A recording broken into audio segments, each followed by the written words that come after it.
Noite. Desejamos que a presença do Senhor entre na sua vida nesta noite.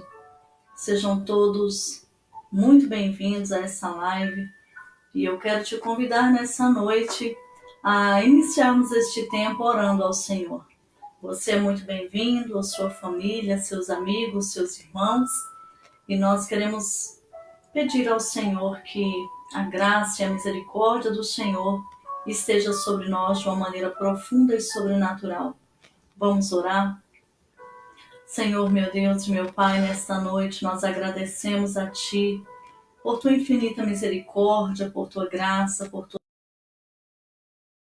Senhor, porque o Teu Espírito Santo Consolador tem estado conosco todos os dias, Senhor, nos ensinando, nos direcionando a toda a verdade. Muito obrigada, Senhor, em nome de Jesus, porque o Senhor tem cuidado de nós, nós sabemos que nós não estamos sozinhos. Muito obrigada, Senhor, porque as Tuas mãos têm movido a nossa terra, o nosso país.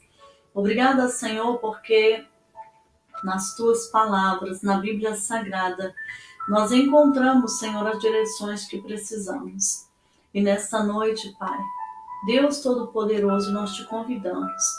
Entra na nossa casa, entra na nossa vida, completa a Tua obra, Senhor, na nossa família, completa a Tua obra, Senhor, na nossa nação.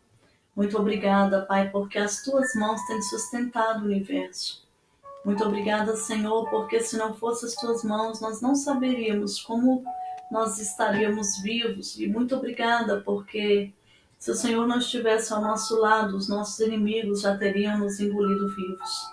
Mas o Senhor tem cuidado de nós. O Senhor tem levantado instituições. O Senhor tem cuidado, Senhor, dos pobres, dos idosos. O Senhor tem levantado projetos, meu Deus, em favor da humanidade, em favor daqueles, Senhor, que foram açoitados pelas batalhas, pelas guerras, pelos maremotos, em favor daqueles que estão desabrigados. A Tua bondade, Senhor, tem alcançado esta terra. O Senhor tem levantado homens e mulheres. O Senhor tem levantado instituições filantrópicas. O Senhor tem levantado ações sociais para dizer mais uma vez que o Senhor está com os órfãos, que o Senhor está com as viúvas, que o Senhor está com o pobre, com o aflito de coração. Senhor, nós te agradecemos, Pai, porque a Tua bondade é infinita, porque o Senhor fez todas as coisas segundo a Tua vontade. E nós te louvamos nesta noite, Pai.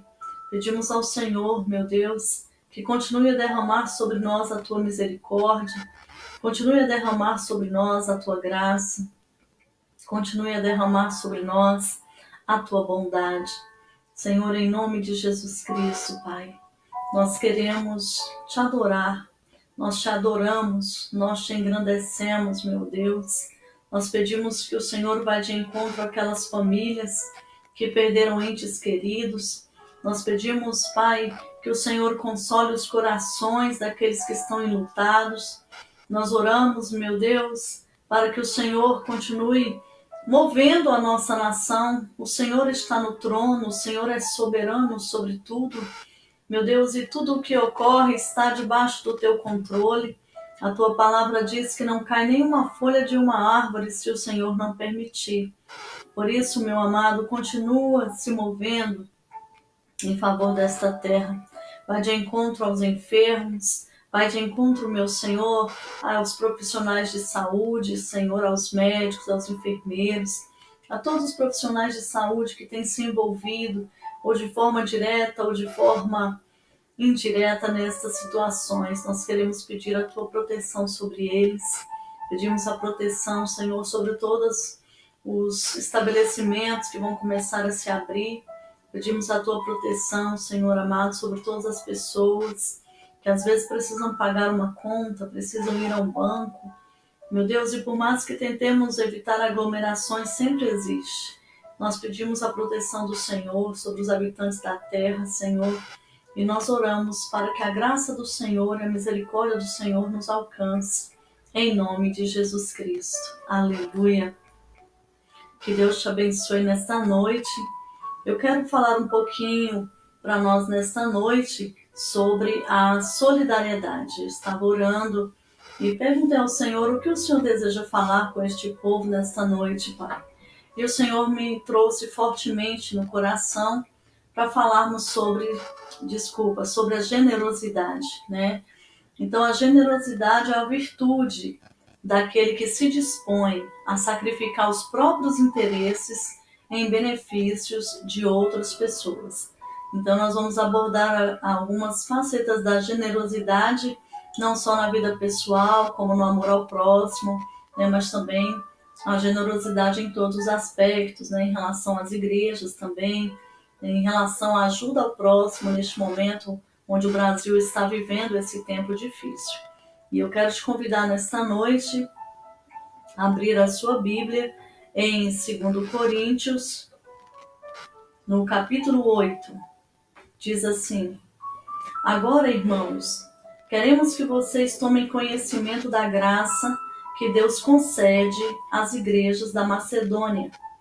No meio da mais severa tribulação, a grande alegria e a extrema pobreza deles transbordaram em rica generosidade, pois dou testemunho de que eles deram tudo quanto podiam, e até além do que podiam. Por iniciativa própria, eles nos suplicaram insistentemente o privilégio de participar da assistência aos santos. E não somente fizeram o que esperávamos, mas entregaram-se primeiramente a si mesmos ao Senhor e depois a nós, pela vontade de Deus. Assim recomendamos a Tito que, assim como ele já havia começado, também completasse esse ato de graça da parte de vocês. Todavia, assim como vocês se destacam em tudo, na fé, na palavra, no conhecimento, na dedicação completa e no amor que vocês têm por nós, destaquem-se também neste privilégio de contribuir.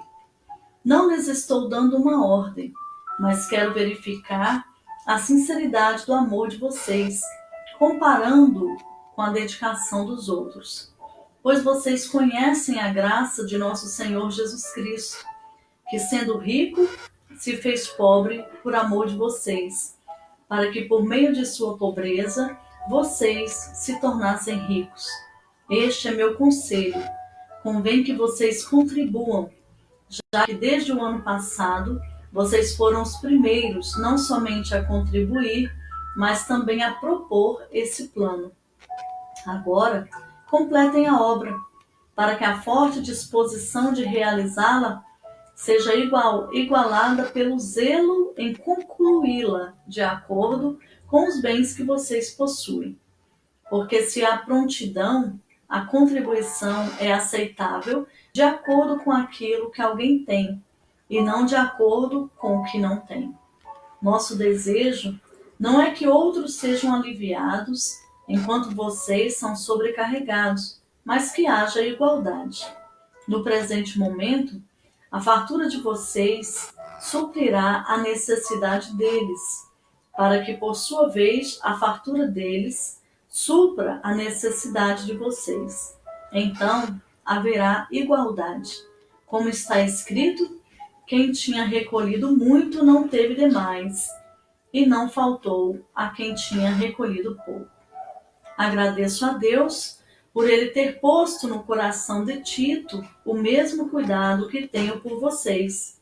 Pois Tito não apenas aceitou o nosso pedido, mas está indo até vocês com muito entusiasmo e por iniciativa própria.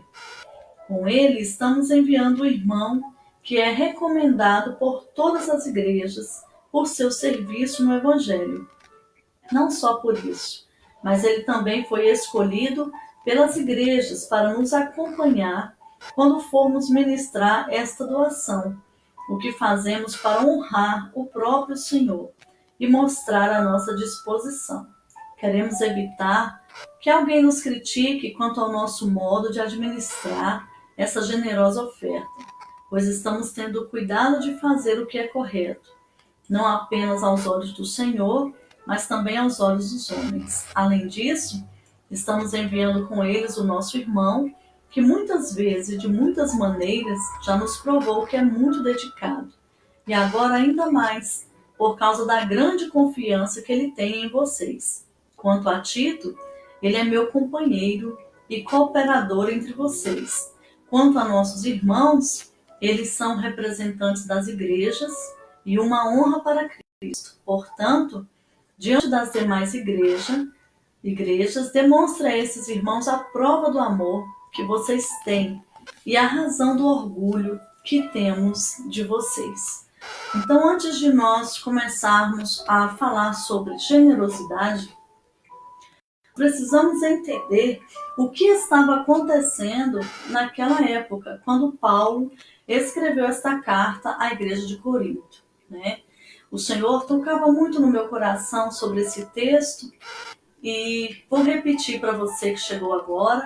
Nós vamos estar falando sobre generosidade, que é uma virtude daquele que se dispõe a sacrificar os próprios interesses em benefício de outro. A pessoa generosa, ela se sente muito mais feliz. A pessoa generosa se sente realizada. Ela geralmente possui uma qualidade de vida muito boa. O indivíduo generoso, ele é mais engajado, ele é mais solidário. Ele é disposto a cuidar do outro, prestar-lhe favores, praticar boas ações. Pessoas generosas são mais dispostas a fazer sacrifícios em prol de outras pessoas. E era sobre isso que Paulo estava ensinando. Então, o que estava acontecendo no mundo naquela época? Naquela época, houve um grande terremoto na região, atingindo muitos cristãos e judeus, e nesse período houve um empobrecimento quase generalizado em grande parte do Império Romano, destruindo a agricultura da época. E não bastasse esse problema natural, na época o imperador Cláudio, houve uma grande fome, né? E os judeus, eles foram expulsos. E houve um profeta chamado Ágapo, que ele profetizou dizendo que viria um período de fome, um período de carência, um período de pobreza, né? Então, aquela igreja estava sendo ensinada, né, a ser solidária. Paulo e Barnabé, eles tinham sido enviados pela igreja de Antioquia, né, eles eram pastores na igreja de Antioquia, e através das missões eles foram enviados a Jerusalém, e eles foram levando uma oferta aos crentes que eram pobres, né. Logo em seguida, aconteceu o primeiro concílio da igreja, e Paulo fez a defesa de que o evangelho deveria ser levado aos gentios, mas isso não poderia deixar de lado os pobres, esquecerem os pobres, né? Então, Paulo, ele estava dizendo que ele se esforçou, né, para que os pobres não fossem esquecidos. Então, assim, o ministério de Paulo, né, era missionário, era um ministério evangelizador, e ele caminhava paralelamente com a preocupação com os pobres. E Paulo ensina nas províncias da Galácia, Acaia, Ásia e Roma sobre como esses irmãos, eles eram contribuintes da obra de Deus, né? Os irmãos da Macedônia, os irmãos da Acaia, inclusive Corinto, eles estavam sendo estimulados a levantar ofertas para as pessoas pobres. No entanto, nesse texto, Paulo precisava reestimulá-los, porque quando Paulo saiu de Corinto, os problemas se agravaram. Então, teve um tempo que ele fez visita, mas foi sem êxito. Então, nesta carta, ele estava enviando Tito para relembrar a igreja de Corinto sobre a generosidade, para que eles continuassem contribuindo, que não fosse somente um plano, como no início, né? Eles fizeram um plano para participar, mas com o passar do tempo, eles foram esquecendo dessas contribuições, né? Então, assim, a igreja acabou colocando um pé no freio. E aí Paulo envia Tito para estar estimulando, né?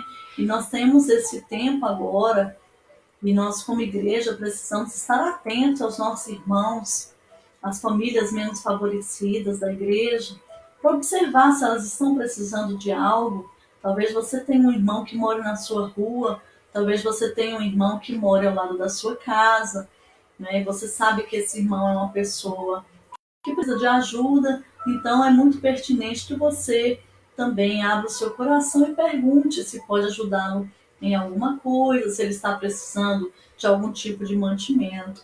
Então, assim, naquela época, devido ao terremoto, Paulo ele está ensinando as pessoas, né, a voltarem a serem generosas.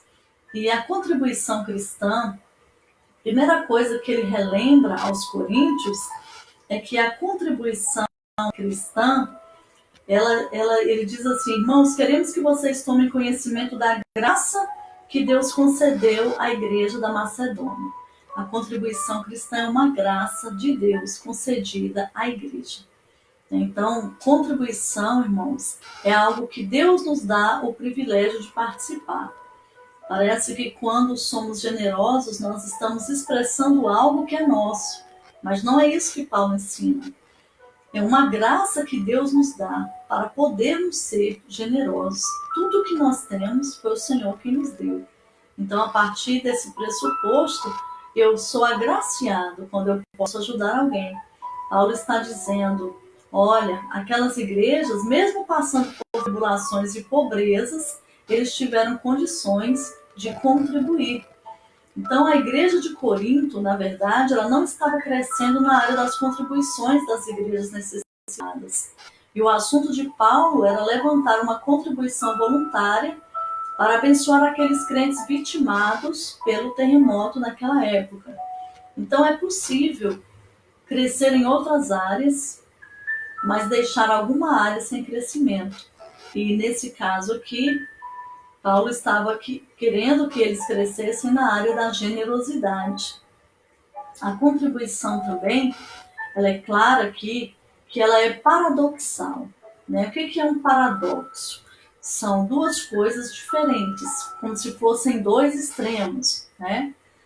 São duas coisas tipo amor versus ódio, né? Pobreza versus riqueza, é um paradoxo. Então, esses crentes aqui, irmãos, eles estavam sendo perseguidos pelas pessoas, os crentes da Macedônia.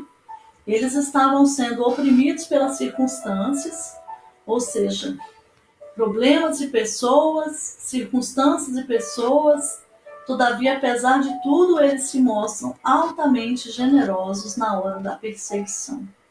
Então, nós vamos observar aqui dois paradoxos. Por exemplo, tribulação versus alegria.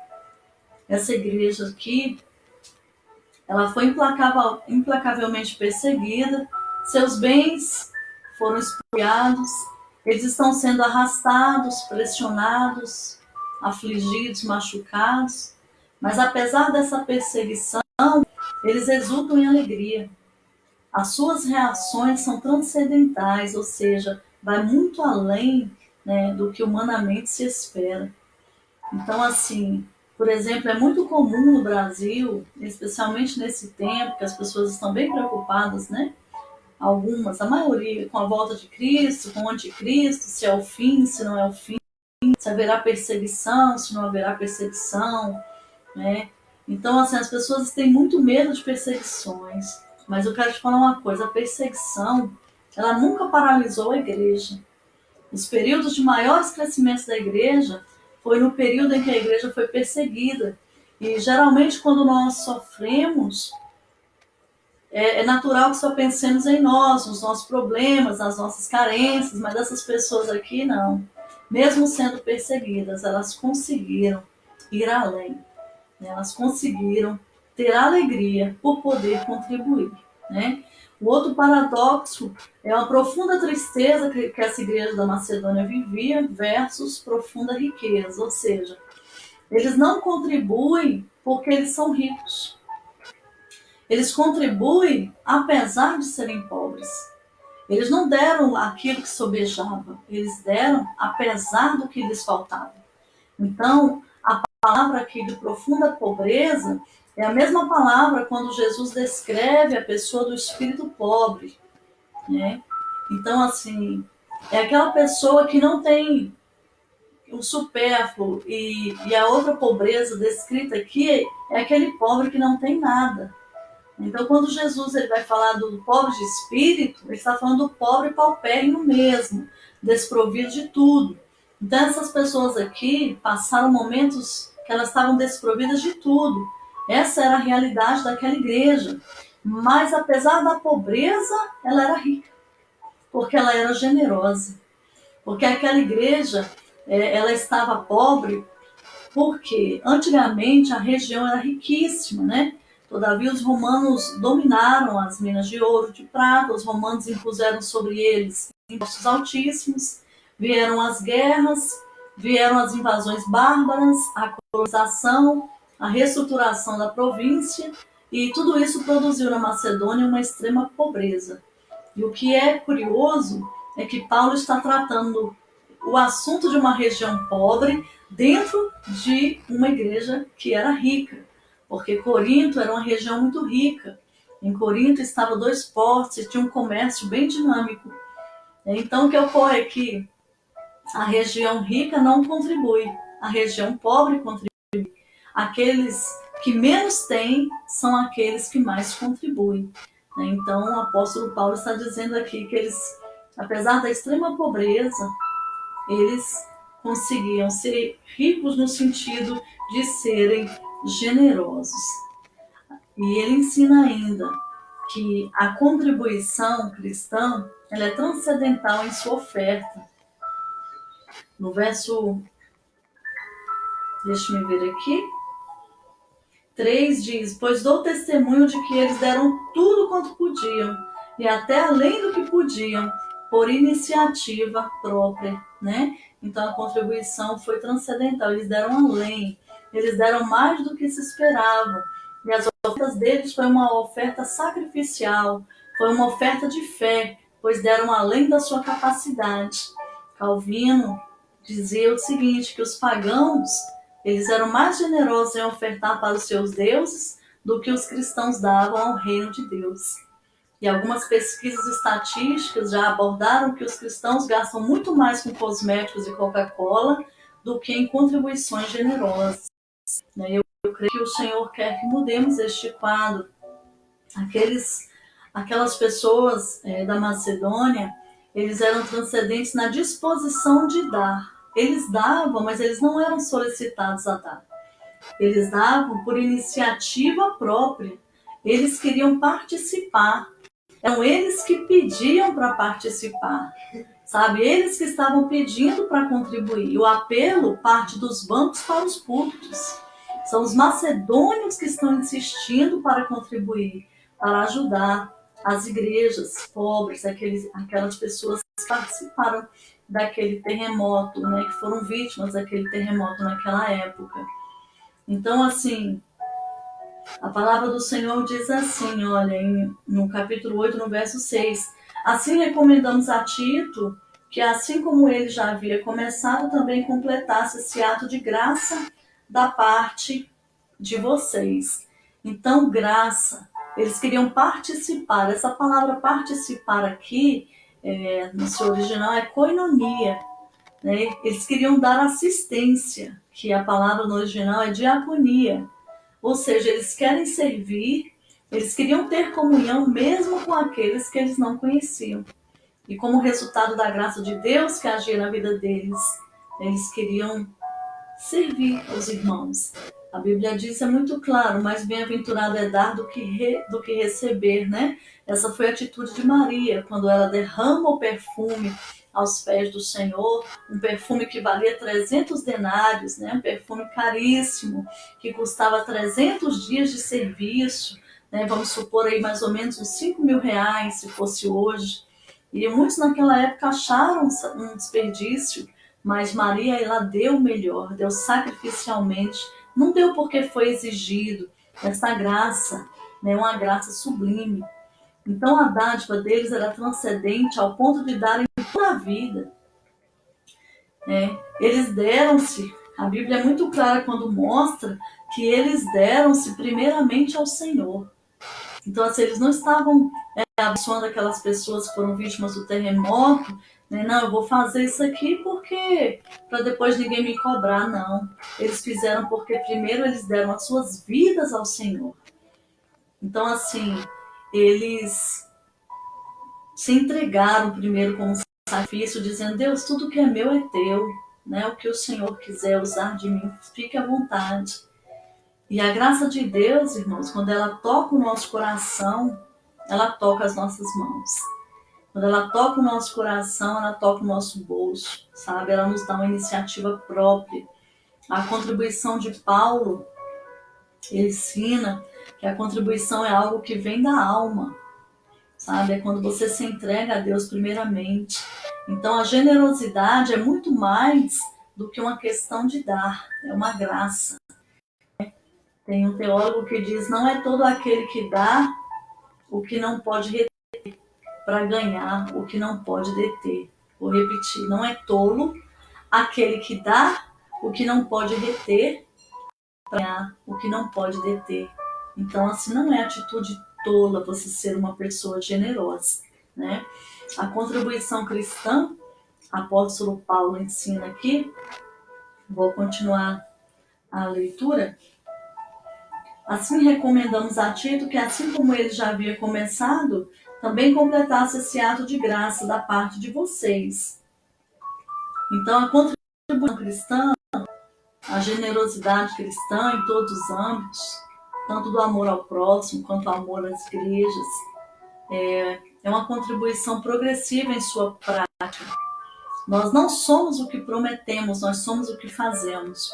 A igreja de Corinto havia prometido, havia participado de um plano, mas de repente se esqueceu.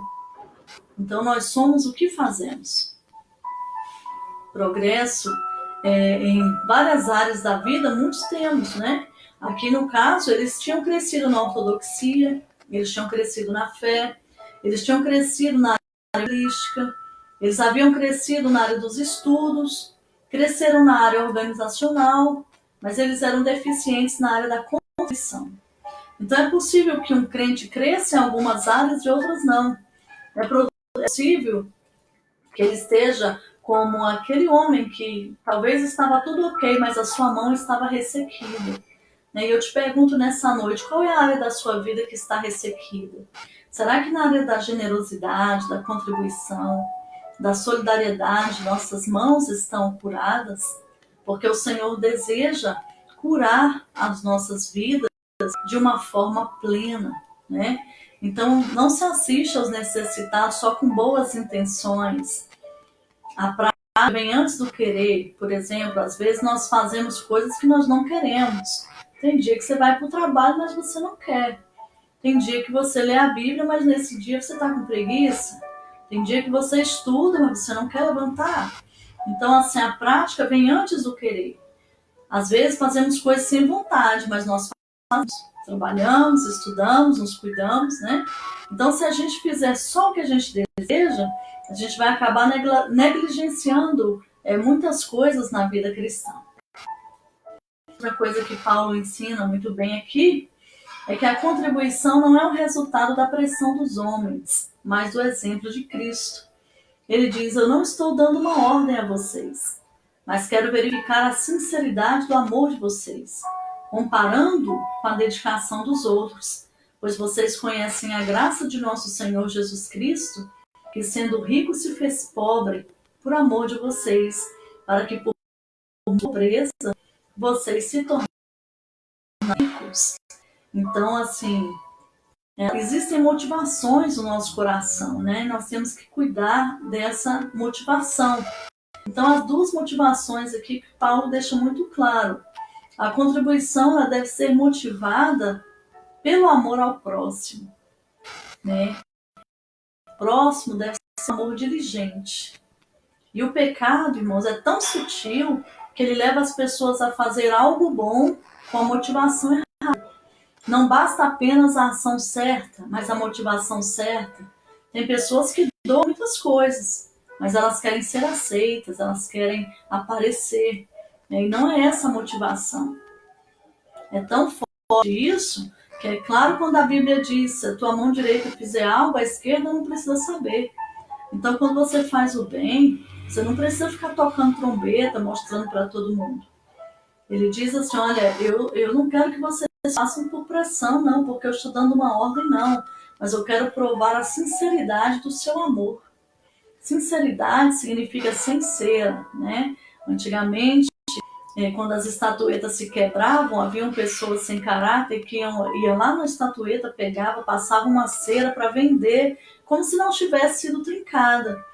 Então, assim, as estatuetas que não tinham a cera, elas tinham um selo de qualidade, né? Então, assim, não basta ter a ação certa, mas a motivação certa. E nós temos que agir sem cera. Nós temos que ter um selo de qualidade na nossa vida, para mostrar que as coisas de fato são honestas. E a contribuição também, além de ser motivada pelo amor ao próximo, o apóstolo Paulo ensina que ela deveria ser motivada pelo exemplo de Cristo, que se despoja da sua glória para que fôssemos abençoados. E a contribuição cristã também, ela é proporcional na sua expressão. A proporção é a prova da nossa fidelidade. À medida que nós vamos crescendo, mais nós vamos contribuindo. Isso é prova da nossa fidelidade. E deve ser vista como um privilégio e não como um peso. De dizermos, nossa, hoje eu vou ter que ajudar aquele irmão. Não, eu vou ter que ajudar aquela mulher, né? Porque nesse coronavírus a pessoa não está trabalhando, então eu tenho que dar um jeito. Né? Nossa, que horror. Não. Apóstolo Paulo ensina aqui que a contribuição, ela promove igualdade, não desequilíbrio. E ela não é um peso, ela é um prazer, porque ela vem da graça do Senhor, sabe? Eu vi pessoas do corações extremamente abertos nesses tempos, para que as igrejas não fechassem, né? Contribuíram. Muitas igrejas ficaram abertas porque muitas pessoas contribuíram sem peso, foram generosas com a obra do Senhor. Muitas famílias não passaram fome porque muitas pessoas contribuíram com generosidade, deram cestas básicas, né? E essas cestas foram distribuídas. Então, assim, apóstolo Paulo vem dizendo, este é o meu conselho, convém que vocês contribuam, já que desde o ano passado vocês foram os primeiros, não somente a contribuir, mas também a propor este plano.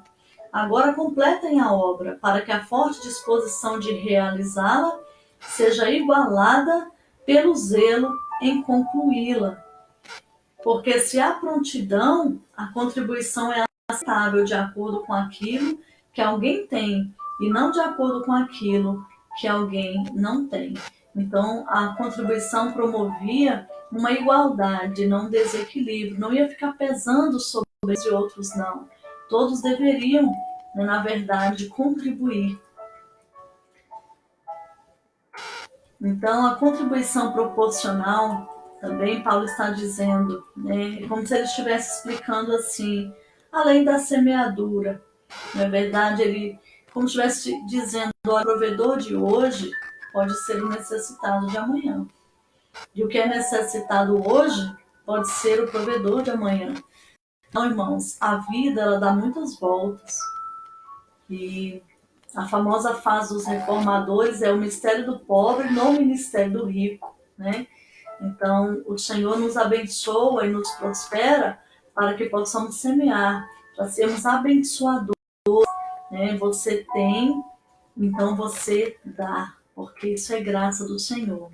A contribuição também, o apóstolo Paulo ensina nesse texto, que ela é marcada pela honestidade em sua administração.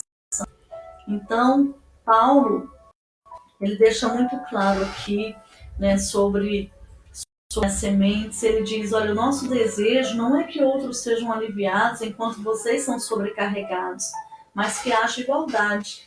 No presente momento, a fartura de vocês suprirá a necessidade deles, para que, por sua vez, a fartura deles supra a necessidade de vocês. Então haverá igualdade.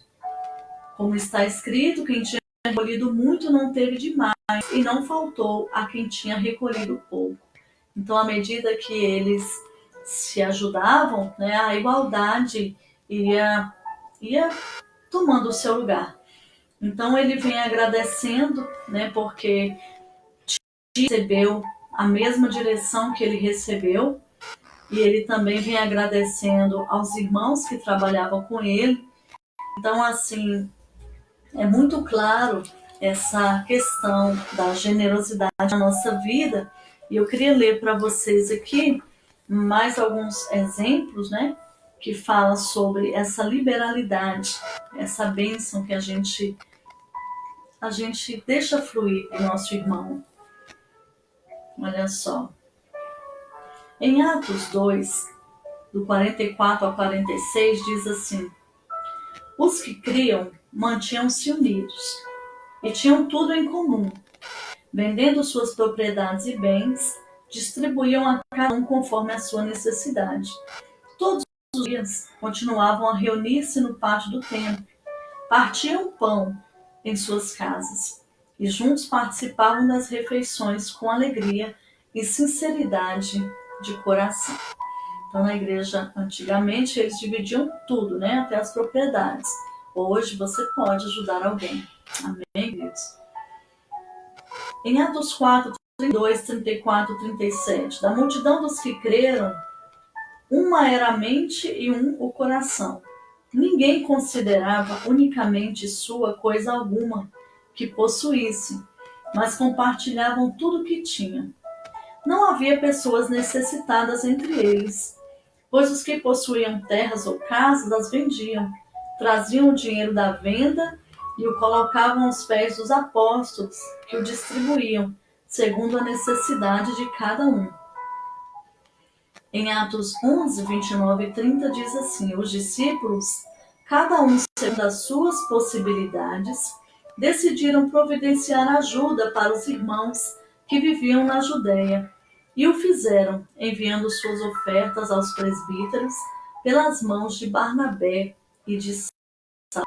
Em Romanos 15, 25 e 26 diz assim: agora, porém, estou de partida para Jerusalém a serviço dos santos, pois a Macedônia e a Acaia tiveram a alegria de contribuir para os pobres dentre os santos de Jerusalém. Em 1 Coríntios 16, 3 e 4, Paulo diz assim: então, quando eu chegar, entregarei carta de recomendação aos homens que vocês aprovarem, e os mandarei para Jerusalém com a oferta de vocês. Se me parecer conveniente ir também, eles me acompanharão. Amém? Então, são inúmeros textos bíblicos sobre a contribuição de irmãos para irmãos, de igreja para igreja, liberalidade em oferta. Provérbios 14, 21 diz assim: quem despreza o próximo comete pecado, mas como é feliz quem trata com bondade os necessitados. Que sério, né, irmãos? Às vezes a gente pensa que pecado é só roubar, mentir, prostituir, mas quem despreza o próximo também comete pecado, né? Em Provérbios 29, 7 diz que os justos levam em conta os direitos dos pobres, mas os ímpios nem se importam com isso. Em Provérbios 3, 9 e 10, honre o Senhor com todos os seus recursos, com os primeiros frutos de todas as suas plantações, os seus celeiros ficarão plenamente cheios e os seus barris transbordarão de vinho. Em Eclesiastes 11, 1 e 2 diz: atire o seu pão sobre as águas. Depois de muitos dias você tornará a encontrá-lo. Reparta o que você tem com sete, até mesmo, pois você não sabe que desgraça poderá cair sobre a terra. Quando Jesus ele recebeu aquele homem rico, ele disse o seguinte: aleluia. Ele disse assim, ó, se você quer ser perfeito, ele perguntou para Jesus o que ele faria para ser salvo, né? E Jesus falou para ele assim, olha, se você quer ser perfeito, vá, venda os seus bens, dê o dinheiro aos pobres e você terá um tesouro nos céus. Depois venha e siga-me. Ouvindo isso, o jovem afastou-se triste, porque tinha muitas riquezas. Então Jesus disse aos discípulos: digo-lhes a verdade, dificilmente um rico entrará no reino dos céus. E lhes digo ainda, É mais fácil passar um camelo pelo fundo de uma agulha que um rico entrar no reino de Deus. Ao ouvirem isso, os discípulos ficaram perplexos e perguntaram: neste caso, quem pode ser salvo? Então, irmãos, eu deixo para vocês essa palavra nessa noite, sabe? Que você não se esqueça dos pobres, você não se esqueça daquele seu irmão conhecido. Paulo ele não se esqueceria dos pobres, mesmo pregando aos gentios. Paulo fez uma promessa e ele cumpriu essa promessa, né? Então, o propósito de Paulo também, ele gostava de arrecadar ofertas, e ele fazia isso para que o Senhor fosse glorificado. Ele não queria se exibir, ele não queria mostrar que podia muitas coisas, mas a motivação dele era amar o próximo e que o Senhor fosse glorificado, né? E ele tinha um cuidado preventivo. Ele sabia que ele era inimigo, que tinham pessoas que eram inimigas de Paulo, que eram críticas, pessoas que estavam dispostas a acusá-lo. Ele tomava algumas precauções preventivas, né? Ele reconhecia não só a necessidade de ajudar, mas também a necessidade de ser honesto, né? Ele não subestimava a opinião pública, não tô nem aí o que fala sobre mim. Paulo se preocupava com a sua piedade e também com a sua reputação. Né? A sua piedade é aquilo que você é diante de Deus, a sua reputação é aquilo que você é diante dos homens, até porque naquela época ele era extremamente perseguido, né? E a malícia sempre houve, né, irmãos? A malícia sempre esteve na terra. Né? O próprio Jesus Cristo fazendo toda a vontade do Pai. Teve gente que ainda achou em Jesus o defeito, quis dizer que Jesus expulsava demônios por Beelzebul. A Jesus ainda fala para os seus discípulos: se falaram assim sobre mim, imagine sobre vocês. Então, assim, a malícia sempre imperou no mundo. E Paulo, mesmo cuidando de muitas pessoas, ele tinha muito cuidado, né? Então, assim, ele era uma pessoa íntegra, mas ele era uma pessoa extremamente prudente. Ele agia de uma forma transparente, né, diante de Deus, mas também diante dos homens. Senão, o seu ministério poderia ser desqualificado, né, se não lidasse de forma transparente e íntegra diante das pessoas. E Paulo reconhecia também aqueles que o ajudavam. Ele elogiava as pessoas que o ajudavam e todos sabiam, né? Então, assim, que nós possamos seguir os exemplos que nós aprendemos nessa noite. Nós sabemos que a palavra do Senhor ela é profunda e que existem infinitos exemplos, mas nesse dia o Senhor me tocou para falar sobre a generosidade. Amém? Que o Senhor Jesus possa derramar sobre a nossa vida esta generosidade, esta honestidade, essa integridade, as motivações segundo a boa, a perfeita e a vontade de Deus. Que a presença do Senhor esteja sobre nós de uma maneira rica e plena. Amém, queridos? Que o Senhor te abençoe. Eu quero te convidar para nós orarmos nessa noite, em nome de Jesus. Senhor, eu te agradeço por tua palavra. Eu te agradeço, Senhor amado, por cada vida que recebe sementes. Nós pedimos que o Senhor gere em nós esse amor, gere em nós as motivações certas, gere em nós, Senhor, a transparência que precisamos ter, gere em nós as atitudes certas, que assim como aqueles irmãos da Sônia tiveram iniciativas, foram espontâneos, insistiram, Senhor, para participar daquele momento de abençoar as pessoas pobres, que essas iniciativas boas estejam no nosso coração, Pai, que nós não façamos por pressão, que nós não façamos, Senhor, sentindo que é um peso, que é um fardo, mas que nós possamos fazer por amor. E que o Senhor seja glorificado, que todas as ações sociais não visem o interesse próprio, o exibicionismo, Senhor amado, mas que visem o reino do Senhor sendo manifesto aos homens. Nós pedimos em nome de Jesus que esta palavra seja viva, seja rica nos nossos corações e que, para a glória do teu nome, Senhor, nós possamos te agradar. Tira, Senhor, dos nossos corações toda a frieza. A palavra diz que nos últimos dias o amor de muitos se esfriaria, Mas nós, Senhor, conserve em nós o teu amor e o teu Espírito Santo. Em nome de Jesus, Pai, que nós possamos transcender as nossas limitações e que nós possamos ir além do que nos é proposto e que nós sejamos exemplos também de generosidade. Nós não queremos crescer só em uma área, nós queremos, Senhor amado, superar muitas outras coisas.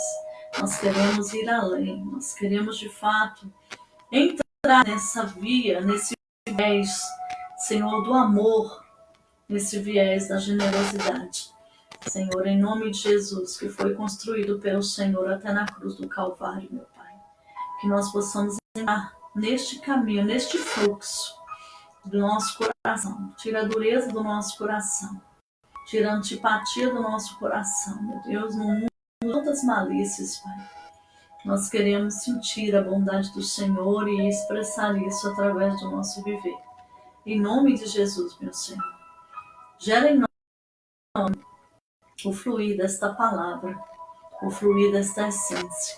Em nome de Jesus. Amém, queridos? Que Deus te abençoe e te guarde. Que o Senhor faça resplandecer o seu rosto sobre ti, misericórdia de ti. Que o Senhor sobre ti levante o seu rosto e te dê a paz. Amém? Deus te abençoe. Em nome de Jesus.